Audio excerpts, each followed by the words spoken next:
bapesi biso na kombo tata mwana pe tata molimo mosantu na kombo tata mwana pe tata molimo mosantu. Papa Simon Kimbangu Kianga yo nzambe molimo mosantu. Papa biso bana na yo totosi poko ya na poko esantu olobi na biso topesa maboko mpo mokili ekontinue koningana yo ozali nzambe. Bana na yo baye awa na ntina ete bazwa bilembo ya poko esantu. Pesa moko na moko bilembo ya poko esantu mpo ete monguni ya Satana akopusana pembeni na bango te.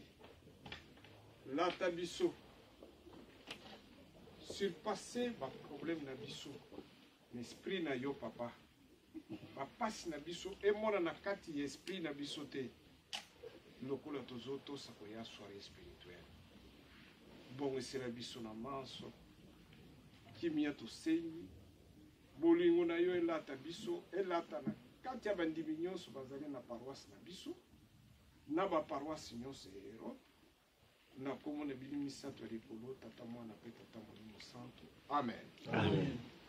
Mwana ndeka kopesa mbote eza te soki ete tokokoyamba mbote mpe bilembo ya poko esantu na kombo ya tata mwana pe tata molimo mosantu na kombo ya tata ya mwana pe tata molimo mosantu. Tokeni malamu.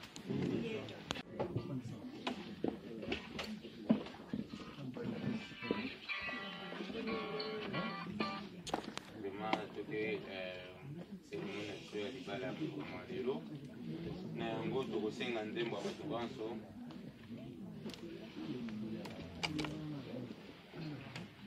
nsima ya kopesi ndembo ya bato nyonso mama selo responsable mama sabindo tinda to na libonde totema lisoba sila nzambi ukasila muki mwana kyame sila nzambi ukasila muki mwana kyame ela mese saluki yangu nzambi silwa nzambi ukansila muki mwana kyame ela mese saluki yangu nzambi tusadile saluki ya nzambi mukeleka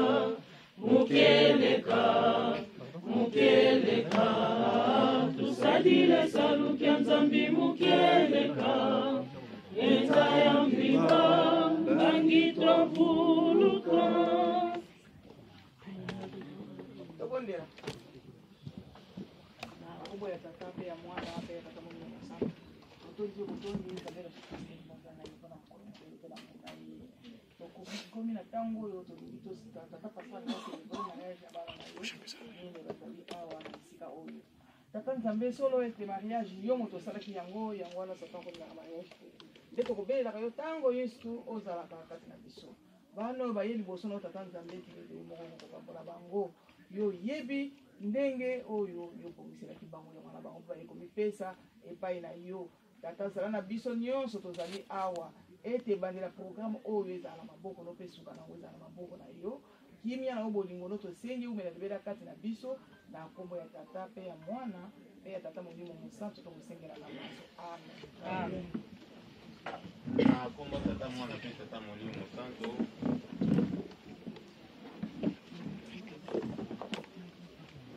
tokotanga mokanda mwa tata nzambe nde tokotanga mikanda mibale tokobanda na mokanda ya mibeko Exode chapitre 20 verset 1 à 17 nde nsima tozwi na Genèse.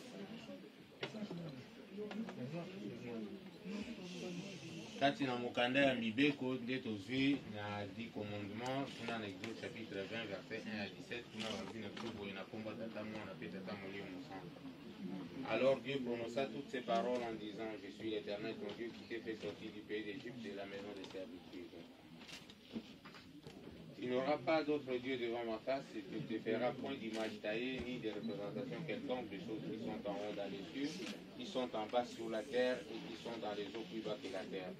Il ne te prosterneras point devant elles, et tu ne les serviras point, car moi, l'Éternel ton Dieu, je suis un Dieu jaloux, qui finit l'iniquité des pères sur les enfants jusqu'à la 3e et à la 4e génération de ceux qui me haïssent. et qui fait miséricorde jusqu'en 1000 générations à ceux qui m'aiment et qui gardent mes commandements. Il ne prendra point le nom de l'Éternel ton Dieu en vain, car l'Éternel ne laissera point impuni celui qui prendra son nom en vain. Souviens-toi du jour du repos pour le sanctifier. Tu travailleras 6 jours et tu feras tout ton ouvrage, mais le 7e jour est le jour du repos de l'Éternel ton Dieu. Tu ne feras aucun ouvrage, ni toi, ni ton fils, ni ta fille, ni ton serviteur, ni ta servante, ni ton bétail, ni l'étranger qui est dans tes portes.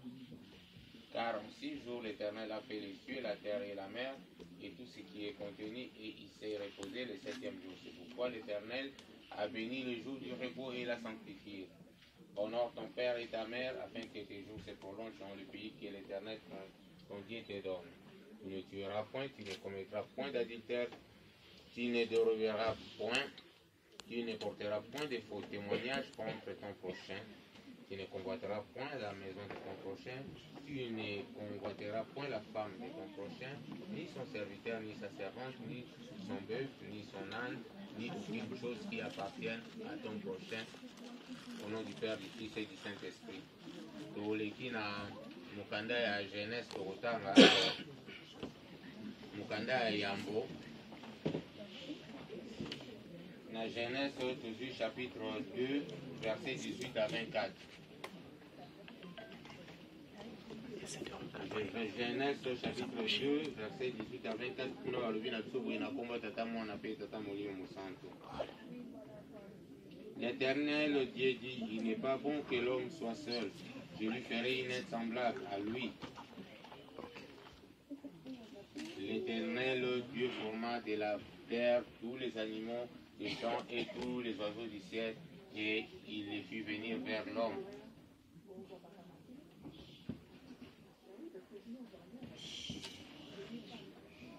Pour voir comment il les appellerait, et afin que Dieu, tout être vivant, porta les noms que lui donnerait l'homme. Et l'homme donna les noms à tous les bétails, aux oiseaux du ciel et à tous les animaux du champ. Mais pour l'homme, il ne trouva point d'être semblable à lui. Alors l'Éternel Dieu fit tomber un profond sommeil sur l'homme qui s'endormit. Il prit une de ses côtes et referma la chair à sa place. L'Éternel Dieu forma une femme de la côte qu'il avait prise de l'homme et il l'amena vers l'homme. Et l'homme dit, voici cette fois celle qui est os de mes os et chair de ma chair. On l'appellera femme parce qu'elle a été prise de l'homme. C'est pourquoi l'homme quittera son père et sa mère et s'attachera à sa femme. Et ils deviendront une seule chair au nom du Père, du Fils et du Saint-Esprit. Amen. Na kombo tata mwana pe tata molimo mosantu papa simukimba msalani ile ko ikoki ko ete to kwa ko loba to so na tina liloba na yo atalo o ikoki na mukanda na babule be to bengio yondo zala oloba na biso ko ete kwa kubota mbuma katina biso kimya no to sengi ute bale kino suka na kombo misata bule tata mwana pe molimo mosantu. Amen. Batata pe ba mama to zali ko be ngana tangu toti kotanga mukana na mibeko na kolonga na mibeko nde totangi na ebandeli to na jeunesse mikano totangi na mibeko batata pe ba maman soko vandi au fond de nous peut-être soko éviter au loba mais pourquoi pas on a plus de temps, est-ce qu'on ne pouvait pas sauter les mibeko là totanga kaka mibeko ça a vraiment une importance capitale kati na bomo ya moto na bisika biso otozwami que ça soit dans une société. En parlant de société, toujours dans la mingi, ça là où parce que même notre vie quotidienne, c'est toujours dans la société. Mais auto kenda kapa mindele mibeko zali. Na katanda ku mibeko zali. Na kelasi mibeko zali. Et partout au vandi mibeko zali po ya ngo zali base ya mutu kwa kuvanda malamu isika batu bazali. Sans mibeko moto akotambola bonta bakotambola lokola eloko pamba moto aza na mibeko akozala respecte na moto nyonso mpona nini moto aza na mibeko oyo azali bien sûr kotosa mibeko tata nzambe akozala respecte oyo azali kotosa te oyo akotambolaka na mibeko te ekozala kaka na esika oyo bato bakomona ye azali moto te bakomona ye lokola nyama bato bakobanda kokima ye pamba te azali kotambola na mibeko te tokozwa ndakisa moto azali koboma sans que moto amona soki amoni ye kaka na makila maboko to azokoya motu achange nzela mpona nini aza kotambola na kotosa mibeko na nzambe te.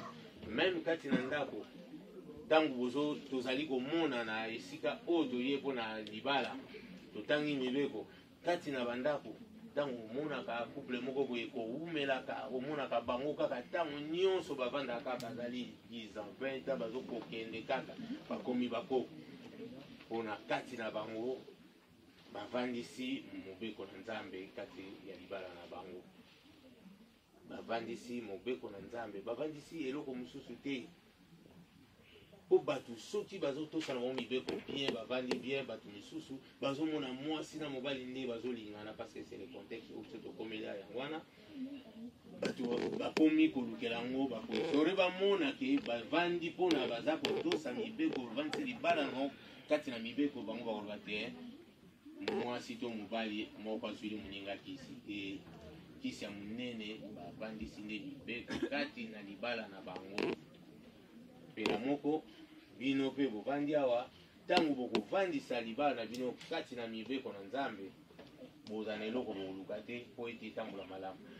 Soki ozwi kaka mobeko na nzambe ovandisi okoyina molongani na yo te, okolinga ye lokola yo moko mpo kati na mokanda oyo toluti kotanga na nsima balobi ete awuti na mopanzi na yo mobali. Omoni ntango bazwi mama Mifi na mopanzi ya papa Julien, bazwi mama Epifani na mopanzi ya papa Cédric, ntango azongi na mopanzi na ye donc azongi na esika na ye mpe ntango balongolaki mopanzi wana mokuwa wana ezalaki moko balongola mibale te. Papa Julien to papa Cédric balongolaki mokuwa mibale te po ete basalelo basi mibale. Et mama Mifi pe mama Epifani balongolaki yo na mibali mikuwa na mopanzi ya bato mibale te poza na mibali mibale. Nabandi touti koyoka na exhortation tote na mateya papa pasteur apesi biso awa papa responsable. Mobeko esengeli evanda kati na ndako na bino, mobeko esengeli bokwa kotosa yango, bozala makasi bokanga mibeko na bitata nzambe kati na libala na bino. Bokomona ete na mwa ntango moke bilongi na bino ekomo changer, ekomosala lokwa ekokani, et pourtant en réalité ekokani nango te, mais bilongi ekomosala lokwa ekokani mpo nini bozotambola bien na mobeko ya tata nzambe boza kotosa.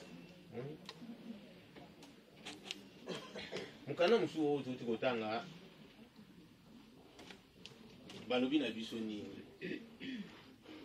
tata nzambe ntango asali biloko biso kati na jardin d'Eden ndenge toyebeli histoire biso banso atie nyonso na kati na elanga wana amoni ete aye na biloko nyonso penepene ya moto apesi yango bakombo, kasi moto le alasisi fatigue avandi ye moko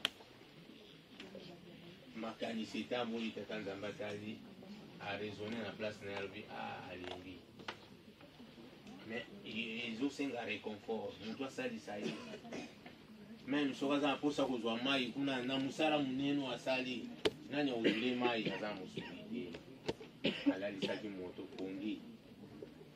pongi makasi alongoli mokuwa moko nde nauti koloba asali moto mosusu. Ntango asali moto wana alamusi tata aye na moto wana mpe tata azali tellement ke tata azalaki na molimo makasi. Tata mbala moko alobi oyo mokuwa na nga mosu na nga kobengama mwasi po awuti na lupanzi na nga. Nani ayebisaki ye po azalaki akolala ndenge nayebi ke awuti na mopanzi na ye. Meme kaka ata na mystère wana ekoki kotinda biso te ke tokoka koyeba soki eza nini po ozalaki akolala balamusi oka mbala moko oyebi ke non ngai papa mpe mama Marie awuti awa komasa no ngai papa Cédric mama Epifani awuti awa to te papa Julien mama Mifi awuti awa. Ezali oyoka makamwisi ya nzambe tokoki konéglige yango te durant vie na biso ndenge tovandi boye. Donc yeba yo mama, yeba yo tata, ntango bolingani ntango boye kobala na boye kolingana wana nyonso eza pe likamusi ya Nzambe. Pourquoi? Parce que papa Julien pa rotambula pa yosali ba vina nyonso. Est-ce que mona ba tumsu te po lelo ya okangana mama mifi bobala na non likamusi ya Nzambe. Et papa c'était pareil. Donc mystère wana likamusi wana tata Nzambe bomema ngo tina suka. Na libana na bino bovandi ya bato ebele bazali ya bozwi chance oyo mabana bango umeli. Donc ba ye penza po ete bango pe ba contribuer pa na bino ya lipamboli po ya bino pe 2 ans 3 ans 4 ans bomona ka lokola mikolo pe zo umela sute wakaka bobengisi biso fete ya 50 ans libana na bino. Les bobengisa ngana za jana 120 ans. Donc na roya ozomo ils essaient. Donc bon les camus sur tata Nzambe sali pona bino po etele bokutana o retrouver oyeba ke oyo azali mokuwa na yo musuni na yo oyo mtopesa ye kombo lobi mwasi tikate boko ko bomba motiki no suka yango moni libala kati na lingomba na biso babengi yango sacrement po moto ayamba salaki libala ezali ye moko tata Nzambe oyo asalaki entre Adam na Eve na bandi kati na mabala na bino na bayo babala kala na oboya lobi esengeli po ete kwa kovanda malamu totia yango na mibeko pe oyeba outi wapi ezali ndenge nini ebandelaki ndenge nini epona nini fo ezala bongo tata Nzambe mutalingaki bongo ezali la bongo na komba tata mwana pe tata Molimo Mosanto amen amen totelema papa pe ba mama to kwa kobondela. Prions notre Père qui est au ciel, que ton nom soit sanctifié, que ton règne vienne, que ta volonté soit faite sur la terre comme au ciel. Donne-nous aujourd'hui notre pain de séjour, pardonne nos offenses comme nous pardonnons à ceux qui nous ont offensés, ne nous soumets pas à la tentation, mais délivre-nous du mal, car c'est toi qu'appartient dans tous les siècles le règne, la puissance et la gloire, au siècle des siècles. Amen. Nous singons. Onsi Nzambe ulungane onsi ade onsi Nzambe ulungane onzambi kevunangako onsi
tata mwana pe tata Molimo Mosanto papa Simon Kimba Otiangani ngonga ekoki po ete yo okoka kosangisa bana yo mokumba mopesameli ngai po ete nakoka kosala yango kasi tata tika ete nazala kaka courroie de transmission yo nde okoka kosala mosala na yo po ete bango bazwa lipamboli oyo manso oyo bongisaki mpona bango mokolo mwa lelo na kimia nyonso na kombo tata mwana pe Molimo Mosanto amen, amen.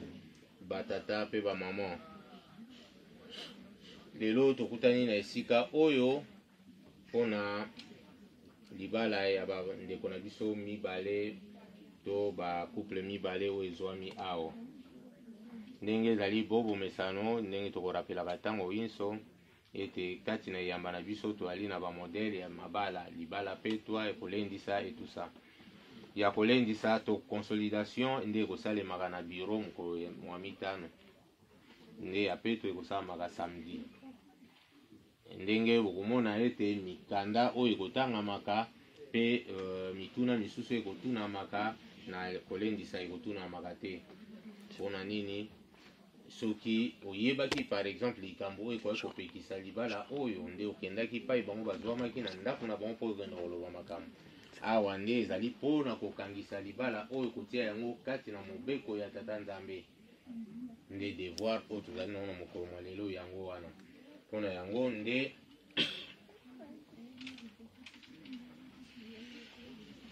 batata bamama moyen nakoka kose deplace liboso mpenza kuna ezali te na bolimbisanga mpo ete nakoka kozala awa na kombo tata mwana pe tata molimo mosanto. Nous voici tous assemblés devant Dieu et son peuple pour la consolidation du mariage de nos frères et sœurs qui se présentent tous les deux, les quatre, devant Dieu. Les conjoints ont pour nom Tozana Papa Soki Lusonga Cédric pe maman Kalukembi Epiphanie pe mosusu nde tozali na papa Kumeka Julien pe maman Bula Lumbadika Mifi. Pona yango okosenga boko akotelema bino bakupu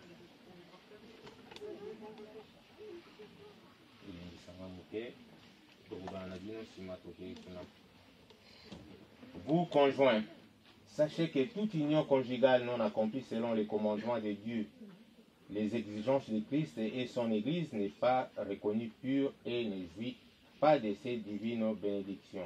Sachez désormais que votre union est liée aux commandements et aux préceptes de l'Église. Papa Julien, okozongisa okolanda mai oyo nga nazoloba ozozongisa.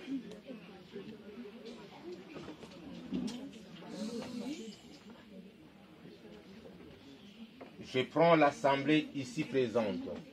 Je prends l'assemblée ici présente. Et Christ pour témoin. Et le Christ pour témoin. Et m'engage à me conformer. Et m'engage à me conformer. Au commandement de Dieu. Au commandement de Dieu. Ainsi qu'aux préceptes de l'Église. Ainsi qu'aux préceptes de l'Église. Jusqu'à ce que la mort nous sépare.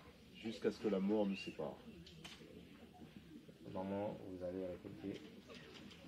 Je prends l'assemblée ici présente. Je prends l'assemblée ici présente. Et Christ pour témoin. Et Christ pour témoin. Et m'engage à me conformer. Je m'engage à me conformer. Au commandement de Dieu. Au commandement de Dieu. Ainsi qu'aux préceptes de l'Église. Ainsi qu'aux préceptes de l'Église. Jusqu'à ce que la mort nous sépare. Jusqu'à ce que la mort nous sépare. Papa Cédric.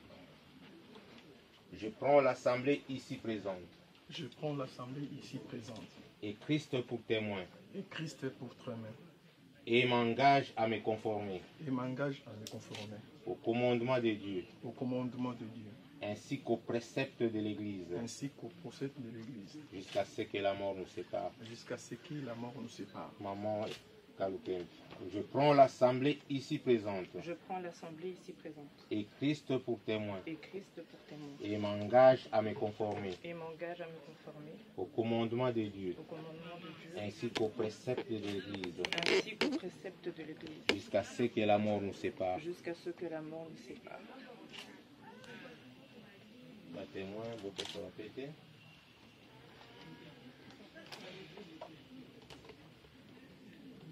Fais ça avant. Fais ça, maman.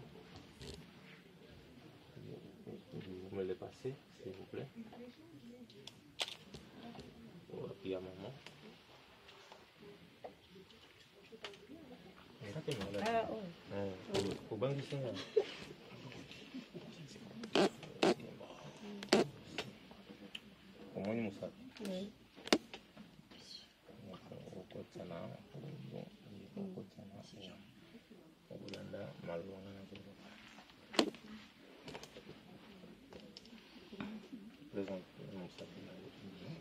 lui qui va commencer. Gauche, gauche. Nalaki si bien, maman. C'est le moment que tu attendais depuis longtemps, n'est-ce pas? Voilà. Aux autres de répéter, aux autres d'alaï. Pour y faire, il va venir de l'accepter. Je te remets cette alliance. Je te remets cette alliance. En guise de symbole. En guise de symbole. Que tu es ma femme. Que tu es ma femme. Voilà. Tourne ailleurs. C'est pareil. Je te remets cette alliance. Je te remets cette alliance. Non, là, tu as Ah peur. ouais. Voilà. En guise de symbole.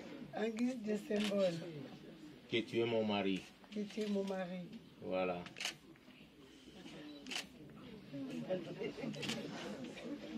Tournez dans le boyer, c'est bon. Vous en parlez. Va parler, vous parlez.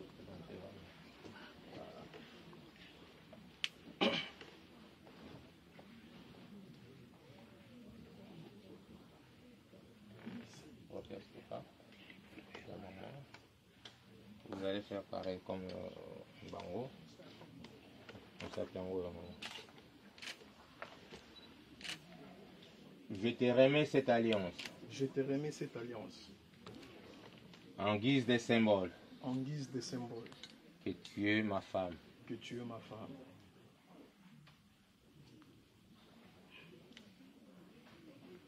Maman, et ça avec. Je te remets cette alliance. En guise de symbole. Que tu es mon mari. Que tu es mon mari.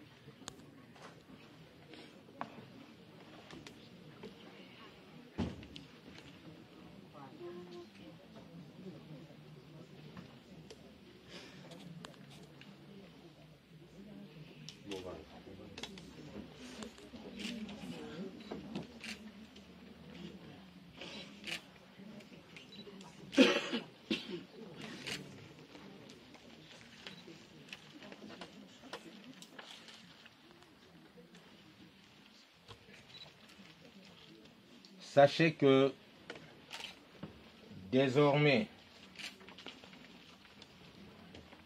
devant Dieu et son assemblée, Papa Soki Lusonga Cédric et Papa Koumeka Julien et Maman Kalukembi Epiphanie, Maman Boula Lumbadika, mes filles, ils sont convenus en vérité de mettre leur union en conformité avec les commandements de Dieu.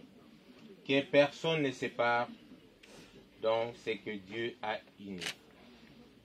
Que l'Éternel vous bénisse et qu'il vous garde. Que l'Éternel fasse luire sa face sur vous et qu'il vous accorde sa grâce. Que l'Éternel tourne sa face vers vous et qu'il vous donne la paix. Tout bon de là, Bakouple Bofouka, s'il vous plaît. Tout bon de là. Dieu créateur de toute l'humanité, Dieu le Père de la foi et le Tout-Puissant.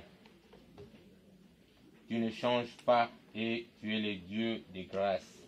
Sois les témoins des enseignements que vient de recevoir ces couples devant toi. Accorde-leur ta grâce pour qu'ils s'ouvrent et respectent tes commandements.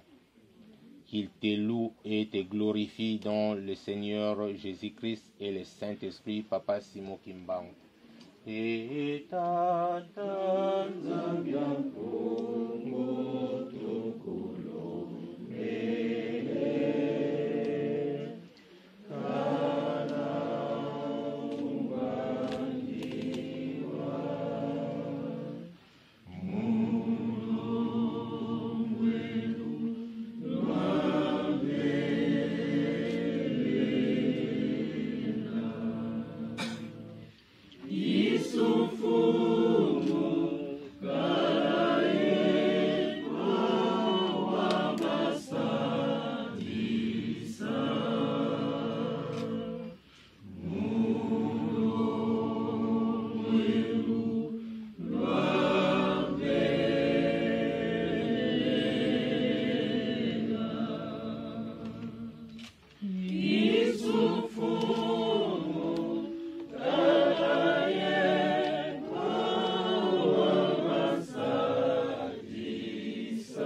grâce de notre Seigneur Jésus-Christ, l'amour de Dieu le Père et la communion du Saint-Esprit soient avec les époux et nous tous pour les siècles des siècles.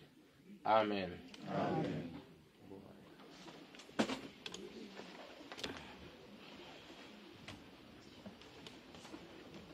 Na kombo tata mwana pe tata molio mosanto touti komona bandeko bauti kokokisa mokano na bango bateli bana na bango kati ya mobeko na Nzambe.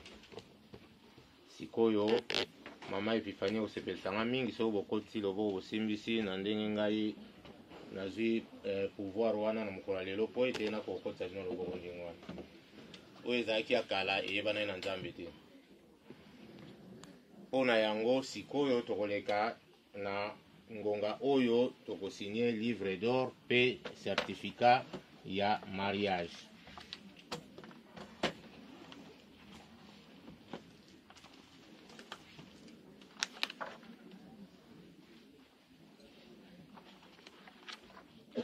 Ba photographe bosenga boleka kote kuna po kote bokoka te. Boleka kote kuna. Naza gentil pour notre pesa bino position. Merci papa révérend. Tout ça au kitata. To bandi na ya papa Cédric bino bozana bino na papa Cédric boya longwa le chef. Papa Cédric na mama Epifanie boya ko vanda wa. Tout ça qui est bien pour maman Epifanie. Voici maman Yembo kunima tomusima. Très bien. Et cocaïne non ka na o aller la biso. Papa Cédric maman Epifanie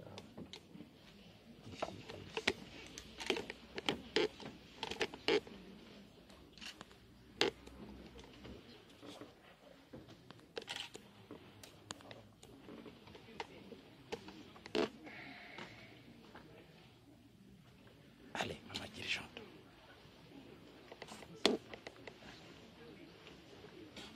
Simba mama, simba kunima, tuma simba.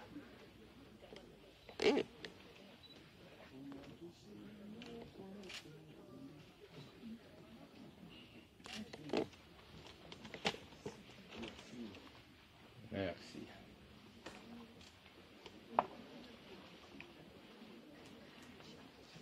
Papa Ntimba bole na maman Blandine.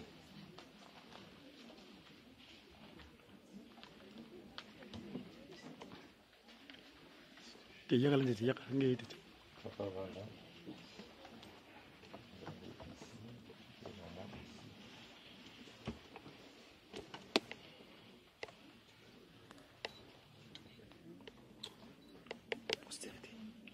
L'image, pour l'image, pour l'image. Talapuna.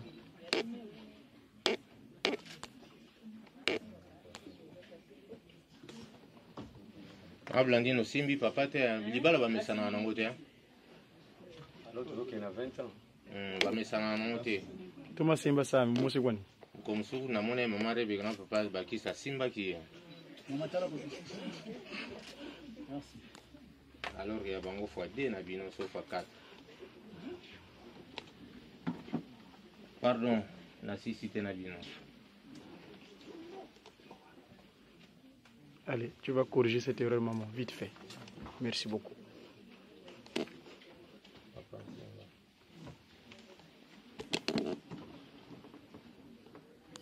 Très bien. Bête là.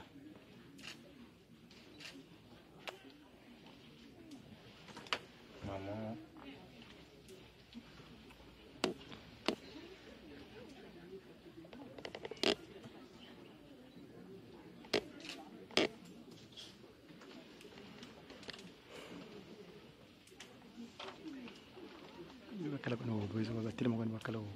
Sikoyo tobengi bandeko bino mibale bokokoya papa Julien na mama.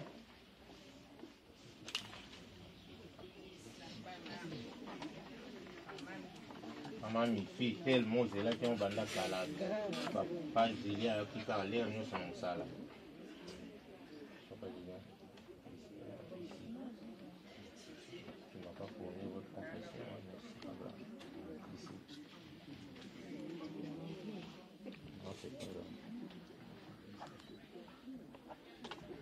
tala ba photographe. Fais semblant de signer après tu regardes. Papa Julien guitariste, hein?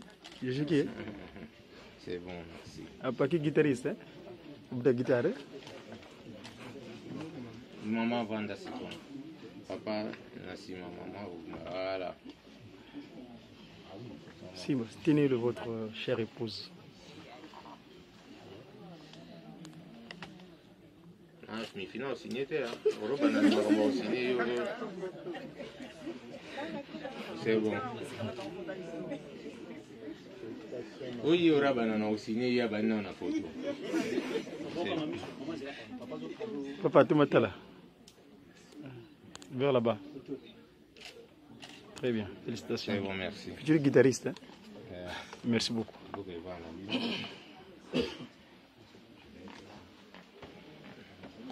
Papa Moulumba. Tata ministre des Finances. Maman Marie.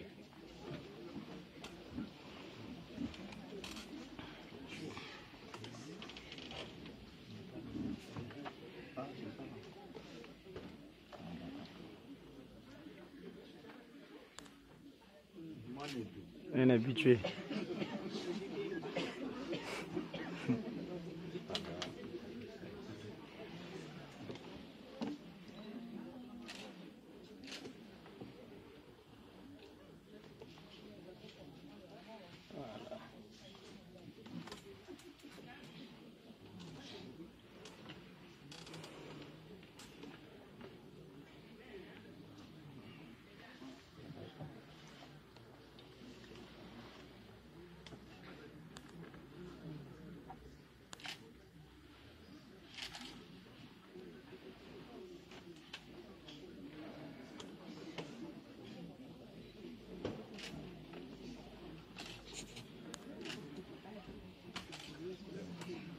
Par révérend Tata Wanzungasa.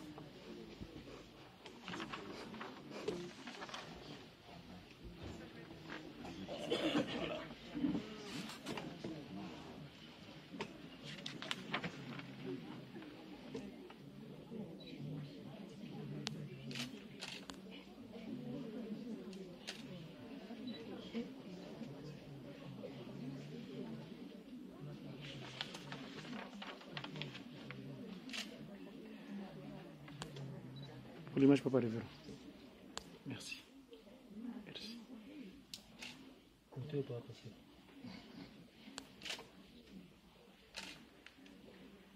Ben, était là.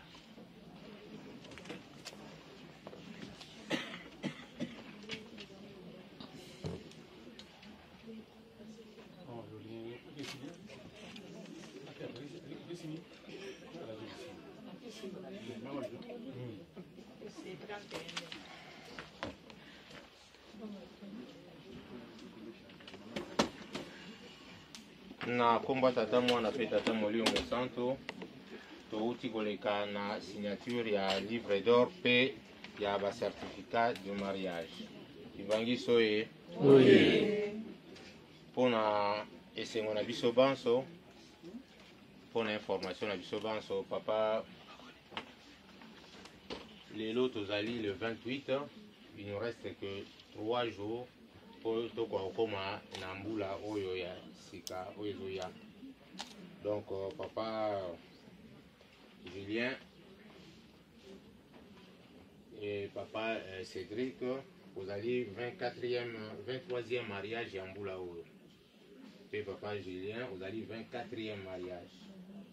Donc le numéro d'aller à Ibandana 01, donc le lobby toujours sous 01 2019. Donc papier oyo o bokozwa soki na château rouge ezate, même na château d'eau. Et bateau basimba ordinateur bazango na tina osala moté po bayebi valeur na moté. Pourquoi? Parce que akoyeba valeur na ndeni po mérita moté. Bato bazwaka yango baméritaka yango. Po bino bomérite yango yango wana bokozwa yango. Si vous méritez qu'il y a un thé, vous avez un thé. Là, on a papier, moi, pas. Mais eleki bafoto nyonso okangisa iti na tour Eiffel ti kuna mpo otia yango na encadrement ya kitoko botia yango na mur moto soki akoti amoni mpenza non papa Julien mpenza aza mobali ya solo papa Cédric a mobali ya solo abalaki mpenza mwasi na ye apesaki ye honneur eza esengo mingi livre d'or oyo moni oyo pour vous dire que boza bato ya liboso te oyo akala etondaki ya sika oyo bino boza so 3e bosini ya sika oyo ya kala eutoto ya kala etondi banda to babanda kosini yango eye kotonda sikoyo mosusu ekonye pourquoi parce que libala ezali eloko ya kitoko oyo tata nzambe alingi ekoka kosalama motu nyonso fo ayaka kolakisa libala na ye epai ya tata nzambe mpo ye nde na mokanda nzambe balobi soki nzambe atongi te oyo azali kotonga na pamba ntango botie libala na bino kati ya mobeko na nzambe nzambe atie loboko mpe biso tokolemba te mpona kopesa bino mateko ntango nyonso tokokutanaka na yango mpona kosilisa tozokontinue lelo toali mokolo ya 5 lobi samedi baye na bango makambo na bino te abolanda bango te bosala kwa baza te o baza kuna dimanche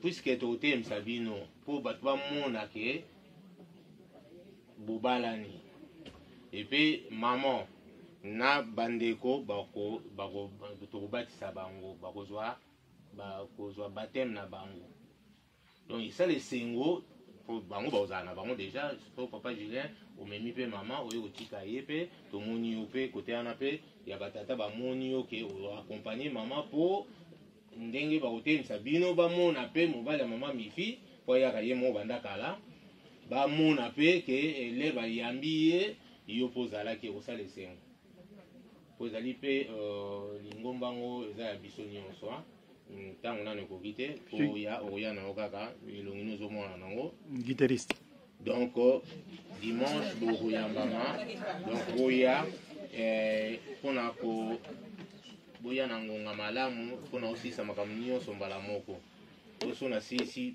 na bimi nake na yango mpona honneur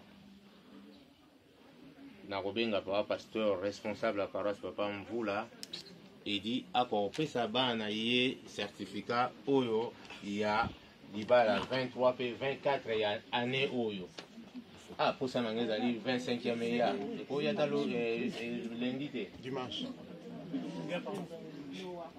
attention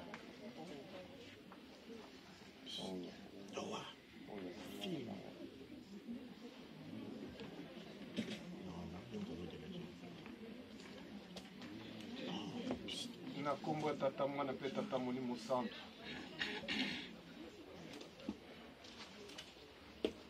omoni papa pasteur ndenge asali cérémonie ya mariage ezali aventure te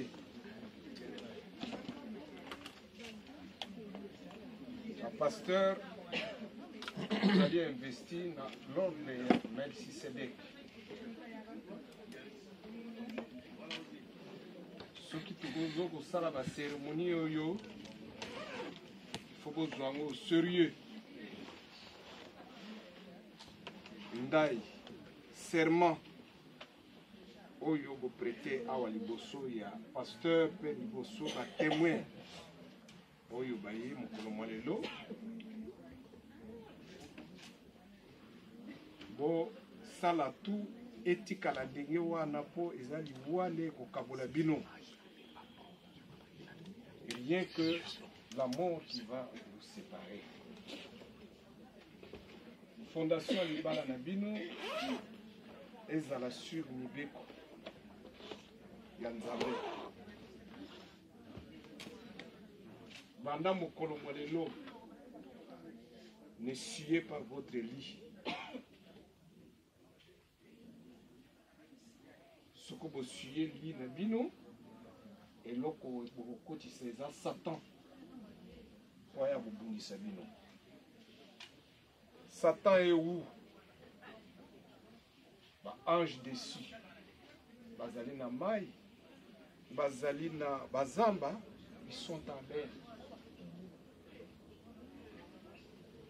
Il suffit kaka osuye li wana bango bayi kokota na ndako na yo.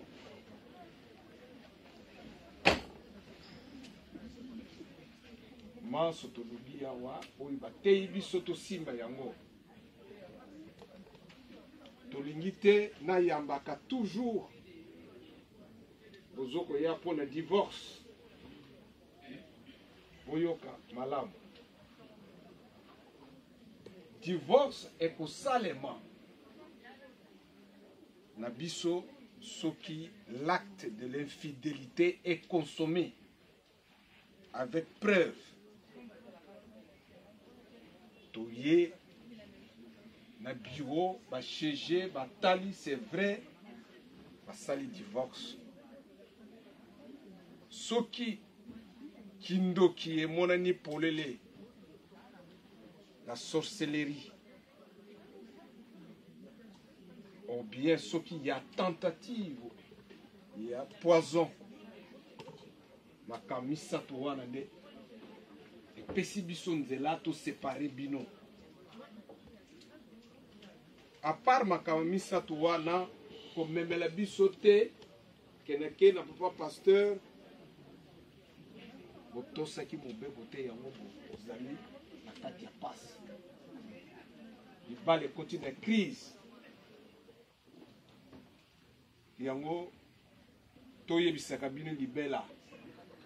Soki papa Cédric lelo ye olobi nazali lisusu na mama Epifani te.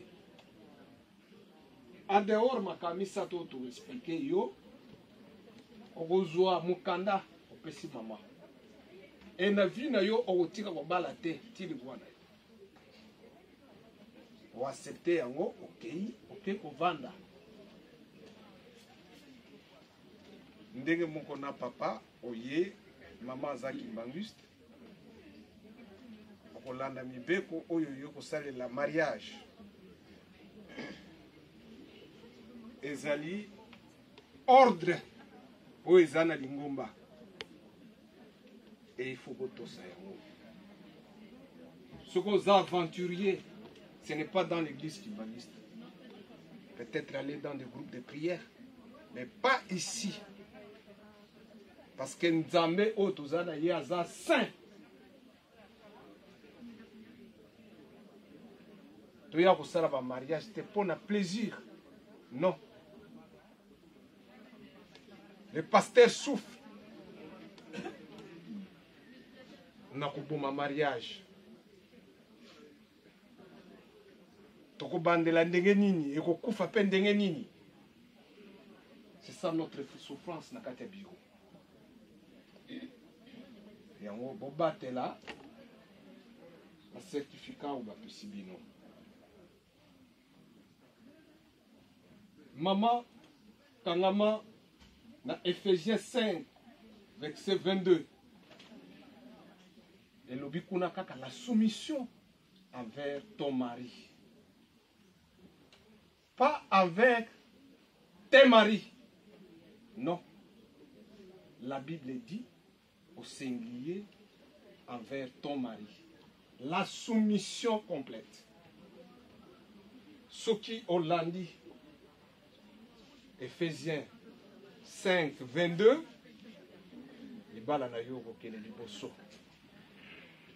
Papa Cédric, vous c'est dans l'Éphésiens 5, 25 qui nous dit d'aimer ta femme. Pas tes femmes. C'est au singulier ta femme.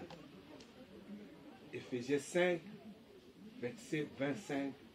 Yango Maman Epifani Abana. Pour rappeler yo ce que Papa Pasteur a dit.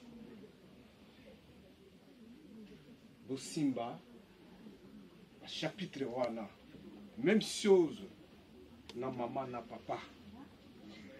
Éphésiens, chapitre 5, verset 22. Maman, la soumission envers ton mari. Pas tes maris, il n'y en a pas. 2, 3, 4, 5.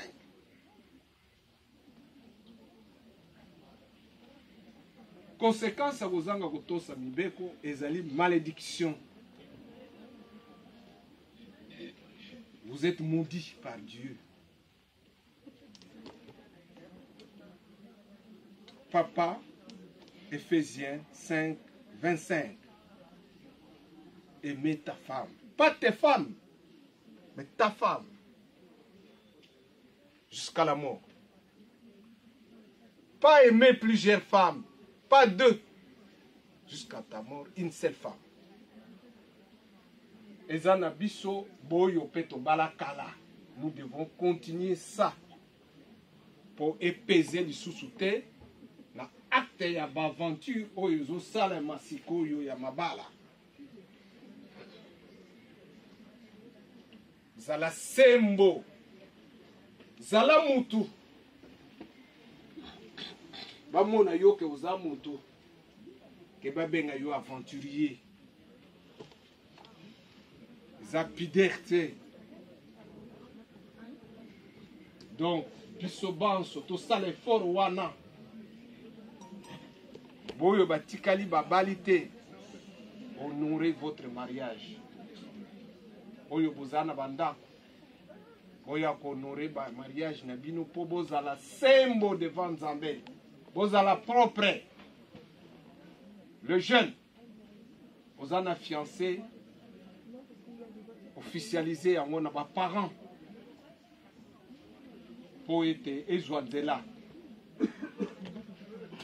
Ezali ya kokende te ko bomba. Tokomi na période moko très difficile et très dure. Oya purification ba âme na biso. Bolandaka ba maman, ba tata na biso, o ba pesa kabino conseil. Oyo bokozalela na yango.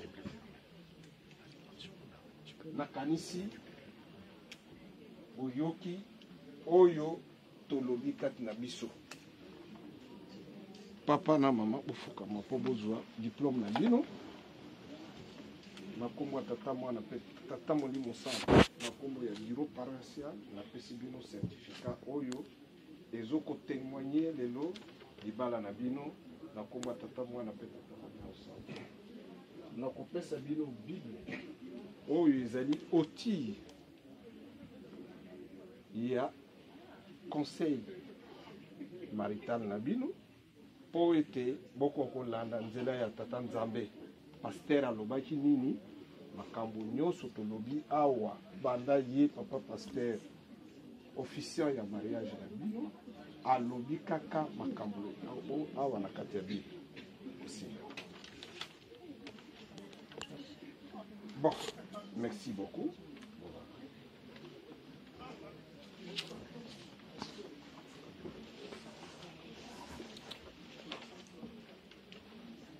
Papa, merci. Au nom du bureau paroissial, le diplôme ou le certificat est servi la mérite pour salir foi et pour honorer le mariage nabino au sein de l'église kimbaniste. Yango, beaucoup de joie pour Boutianandako, les alliés témoignages monene, la Bible, tout ce que j'ai dit. Les alliés en akati pour le pasteur Abaki, officiel, au Banakotanga, au Boutoupermo. Et je vous remercie.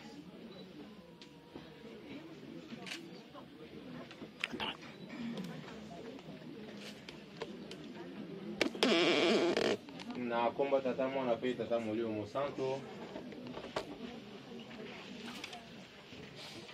to komi na suka silisi na biso tokobondela bachasseur d'image so botikili biso mpe mwa ntango mpona te toyelaki kaka oyo te donc tokosenga libondeli ya suka po ete tokende na biso papa pasteur responsable pour beaucoup bien papa pasteur tindason ya libondeli tobondela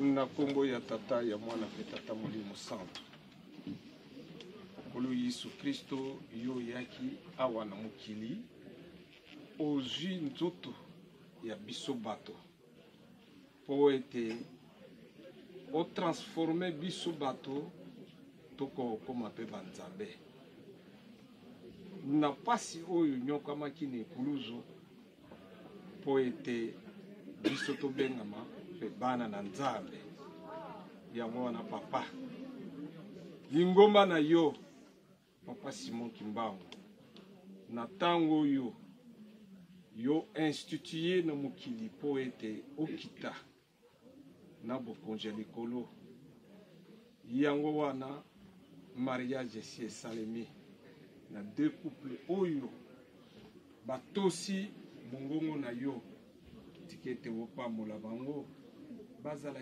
kimia na kati ya libala mpe bazwa chance ya vie banso na baparent bakokozala na chance ya vie bakoka kosepela na bango likambo moko ya mabe ekota te tosengi kimia na kati ya paroisse na biso kimia na banganga nzambe kimia na bandimi banso na kombo na bino misato ya likolo tata mwana pe tata molimo santo amen, amen. Tokende malamu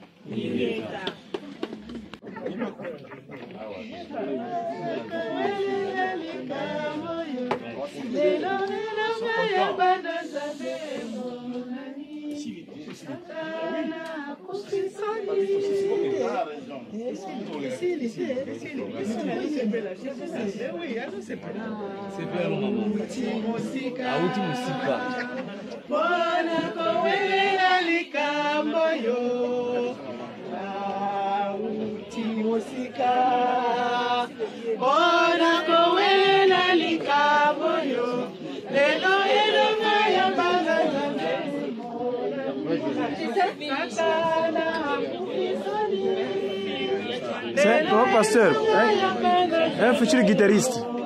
Hein? Papa révérend, un futur guitariste. Merci beaucoup.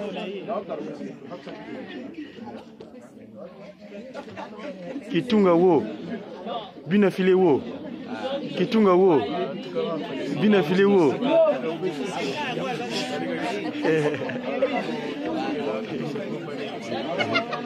Félicitations.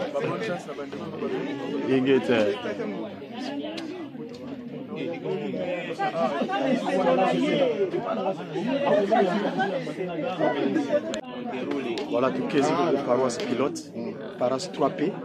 Papa qui se localise, papa qui a pas d'agnetim, pour maman mourir mutabota bango ou bien long, donc paroisse 3P, paroisse pilote. Dit Saint-Ouen, les points en fonction. Donc cérémonie nuptiale. Si côté les bao, j'ai cette dignité de règlement. Papa guitariste. Merci beaucoup, félicitations. Toi tu viendras nous donner le coup de main à la guitare. J'ai qui. Ok, mais moi je veux la guitare. Pour la guitare, je vais pas fort comme vous. Merci beaucoup, papa.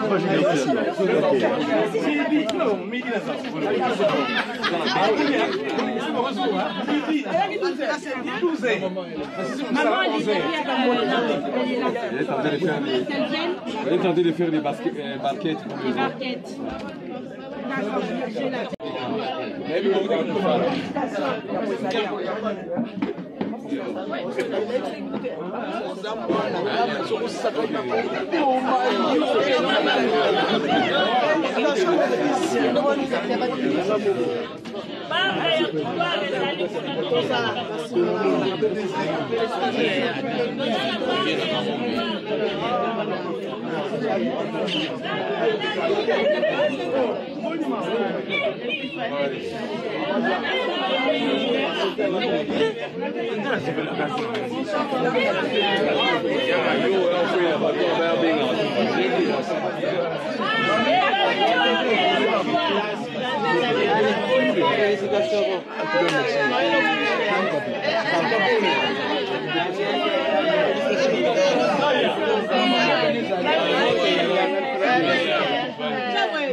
Yo